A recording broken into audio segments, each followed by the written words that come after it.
Every city has buildings where the lights never seem to stay on. For David, it was apartment 3C, a place everyone said was safe, but that no one kept for long. He thought it was just another modern unit with a balcony view.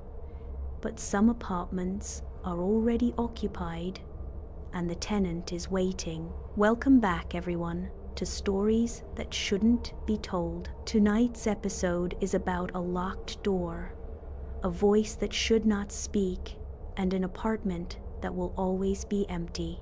But before we begin, make sure to subscribe, like the video, and share it with anyone who loves a good scare. Your support keeps the stories alive. Now, let's begin. David had always loved his apartment on the 3rd floor of the downtown complex. The building was modern, secure, and located in what everyone considered a safe neighborhood. He worked from home as a graphic designer, spending most evenings on his small balcony with his laptop, enjoying the city lights and the gentle hum of traffic below. Earlier that week, he'd noticed a yellowed newspaper clipping taped to the lobby bulletin board. Something about a fatal car accident in the parking lot 3 years ago. The headline had caught his eye. Local woman dies in late. Night crash, body parts scattered. He'd glanced at the grainy photo of a pale woman with dark hair before hurrying to the elevator, not wanting to dwell on such morbid details in his own building. The strange occurrences began subtly. David's laptop screen would flicker while he worked. Brief flashes of twisted metal and shattered glass replacing his design projects for split seconds. He'd blink, and the images would vanish, leaving him wondering if his eyes were playing tricks on him. Then came the handprints on his windows. Wet, distinctly feminine, pressed against the glass from the outside. Impossible at the 3rd floor, yet there they were each morning, 5 perfect finger marks that left no streaks as they dried. David would wipe them away, but they always returned by dawn. His electronics began failing in disturbing patterns. Phone calls would cut to static mid-conversation, and whenever he tried to research the parking lot accident online, his Wi-Fi would mysteriously drop. His laptop would freeze, displaying only a blue screen that seemed to pulse like a heartbeat.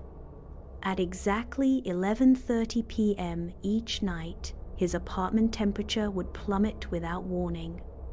David would watch his breath fog in the suddenly frigid air, the cold settling deep into his bones.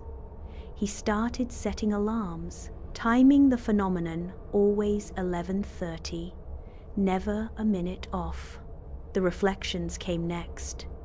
David would catch glimpses of her in his bathroom mirror, a pale figure standing behind him that vanished when he turned around. His laptop screen would show her face superimposed over his work. In the parking lot, car windows would reflect not the building, but her wet, stringy hair and hollow black eyes. Then she found his plumbing. Whispers echoed from the sink drain while he brushed his teeth, soft, garbled words that sounded like drowning. The shower would hiss with her voice, steam forming words on the glass door. Soon, David, come down.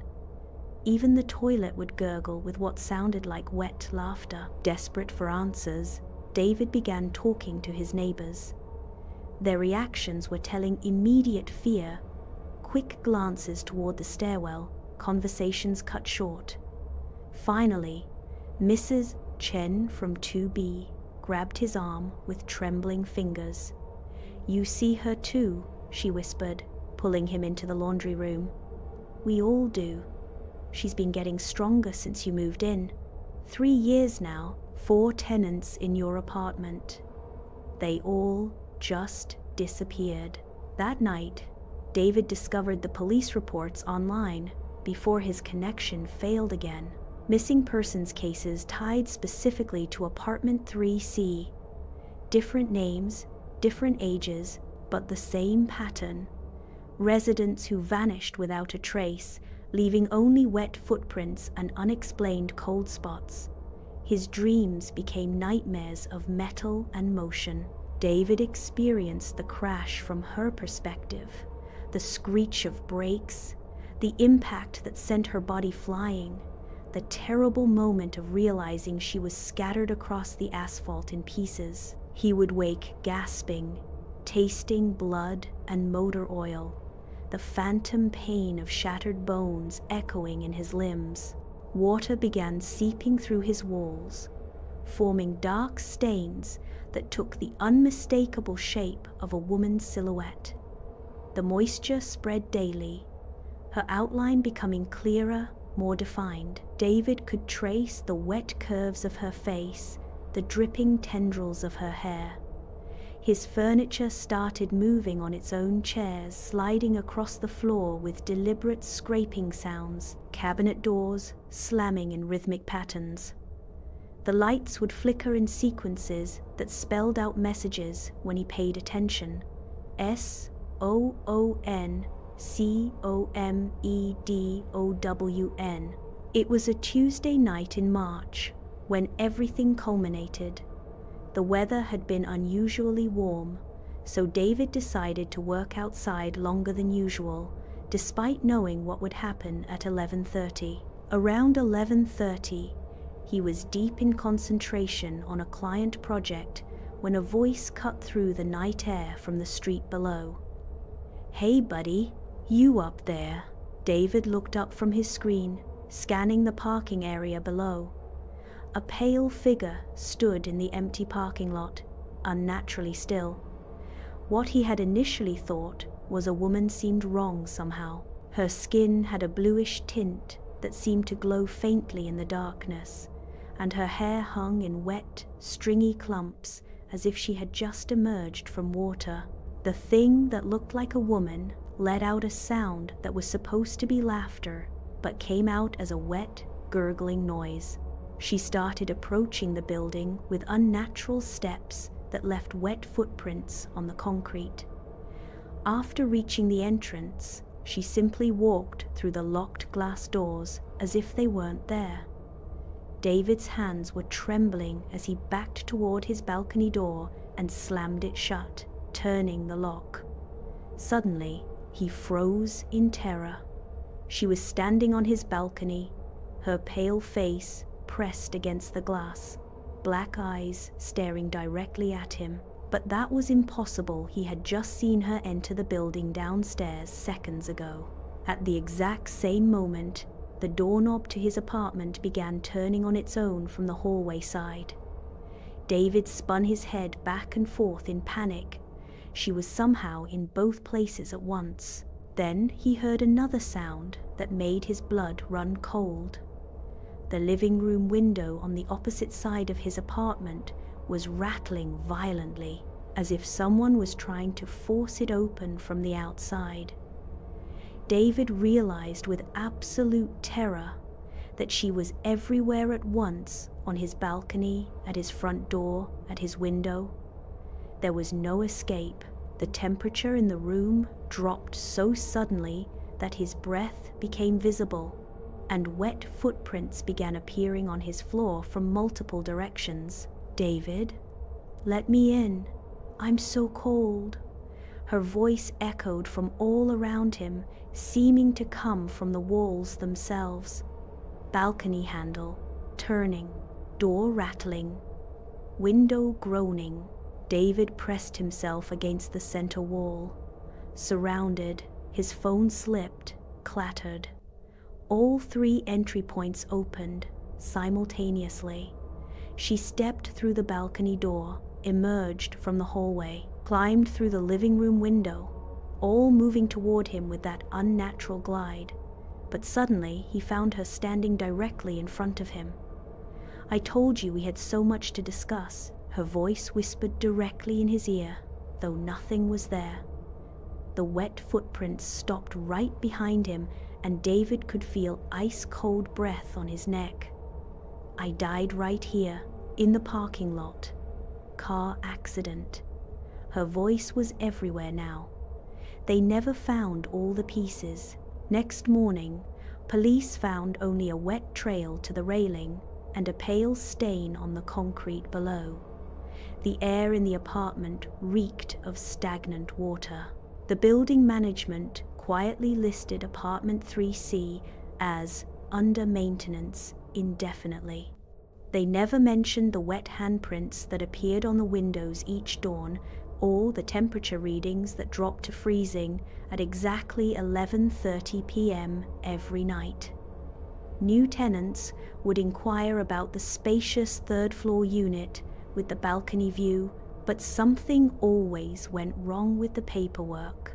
The neighbors developed an unspoken rule: never speak of 3C, never look too long at its darkened windows, never ask why the elevator sometimes stopped there on its own with no one pressing the button. Mrs. Chen moved out 3 weeks later. Before she left, she taped a new newspaper clipping to the lobby bulletin board, this one about David's disappearance. But the next morning, both clippings were gone, leaving only damp spots on the corkboard where they had been. The building records showed 5 missing tenants from apartment 3C in 3 years. But the files kept getting corrupted, the reports kept disappearing from police databases, and anyone who tried to investigate too deeply found their electronics failing in familiar patterns. Late at night, residents would hear the sound of running water from 3C, though the utilities had been shut off. Sometimes they glimpsed a pale figure on the balcony, but when they looked directly, nothing was there. The question remained: what made apartment 3C special? Was it the direct view of the parking lot where she died, the specific angle that let her see into the windows, or something deeper, some intersection of grief and physics that trapped her there, forever pulling others into her watery grave? No one knew.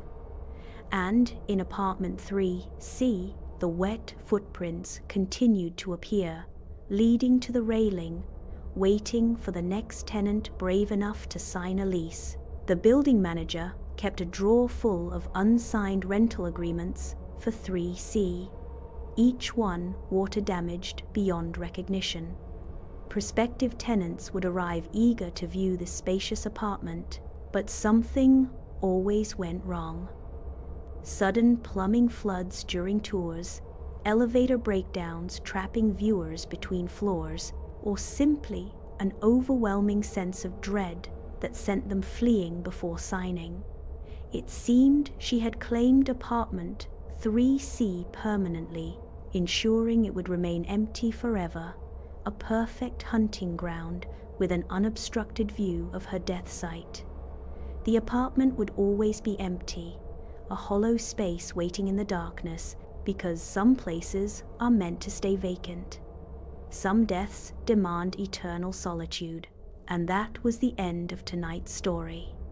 If you enjoyed it, make sure to like this video, share it with your friends, and subscribe to the channel for more stories that should never be told. And let me know in the comments, what are your favorite kinds of horror stories? Your support keeps these nightmares alive, and there are many more waiting. Until next time, sleep well if you can.